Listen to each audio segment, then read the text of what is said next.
हाँ जी बाबू जी, तुसी फोन किया ही काम वास्ते। हाँ जी मिस्त्री साहब, ऐ ना कमरे का फर्श पाना है पै जाएगा। ते दिहाड़ी किन्नी लाओ दे? दिहाड़ी बाबू जी 3000 रुपया।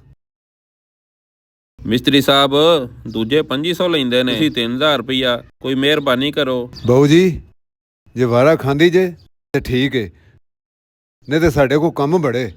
ठीक है मिस्त्री साहब, तुसी लगो काम, देंगे असी। ठीक है जी।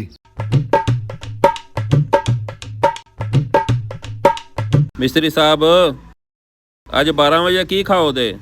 12 बजे इस तरह करया जे, एक प्लेट कीमे दी ते नाल 5-6 रोटियां ते नाल सलाद, रायता जरूर लिया जे। ठीक है जी। बोतल तो नहीं पीनी? नहीं नहीं, बोतल क्यों नहीं पीनी, एक पेप्सी की बोतल ले आ जे 1.5 लीटर। ठीक है जी।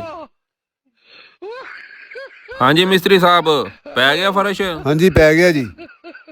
इस तरह करो, टाइम हो गया, असी जाना, दिहाड़ी दे दियो।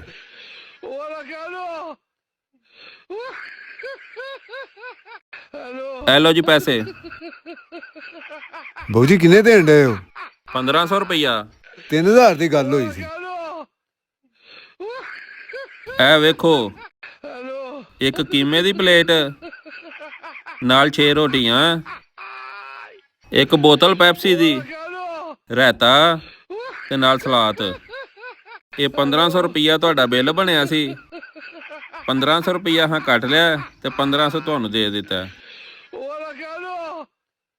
जिस तरह तुहानू 2500 रुपया दिहाड़ी नहीं सी ना वारा खांदी, इस तरह सानू भी रोटी वारा नहीं सी खांदी।